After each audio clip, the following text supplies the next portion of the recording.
আমার ভাইয়েরা, থাইল্যান্ডের প্রফেসর থাগাদা শাউন নামক একজন প্রফেসর, তিনি বললেন মানুষ যে ব্যথা বুঝতে পারে এর জন্য মস্তিষ্ক দায়ী নয়, বরং চামড়াই দায়ী। এই চামড়ার জন্যই মানুষ বুঝতে পারে তার এখন ব্যথা লাগছে, তার এখন শীত লাগছে, তার এখন গরম লাগছে। আল্লাহ তাআলা আপনার আমার এই হাতের চামড়া কি মনে করেন?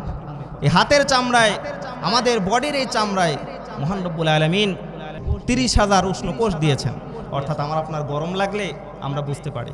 আবার 2.5 লক্ষ শীতল কোষ দিয়েছেন, যখন আমাদের ঠান্ডা লাগে লেপ টেপ নিয়ে সব নিয়ে দেগায়, এই যে ঠান্ডা অনুভূত হয় বুঝতে পারি এইটা টোটালি চামড়ার কারণে।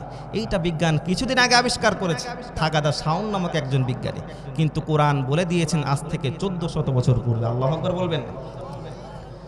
আল্লাহ তাআলা বলছেন, ইন্নাল্লাযীনা কাফারু বিআয়াতিনা সাওফা নুসলিহিম নারা কুল্লামা নাদিজাত জুলুদুহুম বাদদালনাহুম জুলুদান গায়রাহা লিয়াযুকুল আযাব। বলুন আল্লাহু আকবার।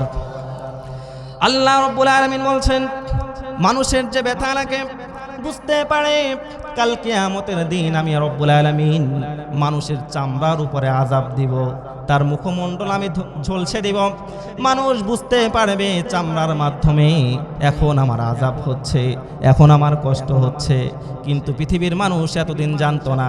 বিজ্ঞান আবিষ্কার করার হওয়ার পর মানুষ দেখছে আল্লাহ রব্বুল আলামিন 1450 বছর আগেই বলে দিয়েছে।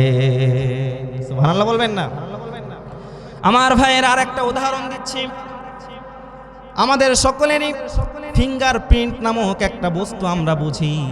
বর্তমান বায়োমেট্রিক পদ্ধতিতে যখন সিম রেজিস্ট্রেশন শুরু হলো তখন আরো ভালো করে বুঝি। এই যে বর্তমান বিশ্বে প্রায় 800 কোটির উপরে মানুষ, এই 800 কোটি মানুষের একজনের হাতের আঙ্গুলের ছাপের সঙ্গে অন্য মানুষের হাতের আঙ্গুলের ছাপের কোনো মিল নাই, সবার ভিন্ন ভিন্ন। এজন্য দেখবেন হাতের আঙ্গুলের ছাপ আজকে ব্যবহার হয় সিম ওঠানোর জন্য। যারা সিগনেচার করতে পারেন না, জমি রেজিস্ট্রেশন করতেও ব্যবহার হয়। এর পিছনে কারণ হলো আপনার হাতের এই রেখা আল্লাহ তাআলা এত সূক্ষ্মভাবে তৈরি করেছে, গোটা বিশ্বের 800 কোটি মানুষের সঙ্গে আল্লাহ তাআলা মিলান নাই। আল্লাহু আকবার বলেন। চিন্তা করেন যে কারো সঙ্গে আপনার হাতের আঙ্গুলের ছাপ মিলবে না। এইটা 1880 সালে ইংল্যান্ডের একজন প্রফেসর স্যার ফ্রান্সিস গোল্ড আবিষ্কার করলেন যে গোটা বিশ্বের সকল মানুষের হাতের আঙ্গুলের ছাপ হলো ভিন্ন ভিন্ন, কারো সঙ্গে কারো কোনো মিল।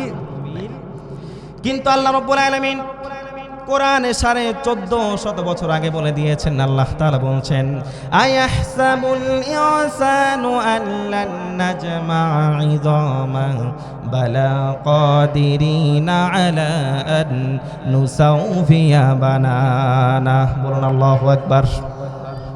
আল্লাহ রাব্বুল আলামিন সূরা বালাদের মধ্যে বললেন, বান্দারা তোমরা কি মনে করেছ আল্লাহ রাব্বুল আলামিন মৃত্যুর পর তোমাদের আবার সুন্দর করে তৈরি করতে পারবেন না? তবে শোনো বান্দা, মহান রব্বুল আলামিন হলেন এমন রব যিনি তোমাদের হাতের আঙ্গুলের অগ্রভাগ পর্যন্ত বানাতে পারবে। সুবহানাল্লাহ নাই? আল্লাহ তাআলা বলছেন, তোমরা কি মনে করেছো মৃত্যুর পর পচে গলে যাবা, সবকিছু ছিন্ন ভিন্ন হয়ে যাবে, আল্লাহ আবার তোমাদের বানাতে পারবে না? তবে শোনো, আয়াহসাবুল ইনসানু আল্লান নাজমা'a ইযামা বালা কাদিরিনা আলা আন নুসাউফিয়া বানানা।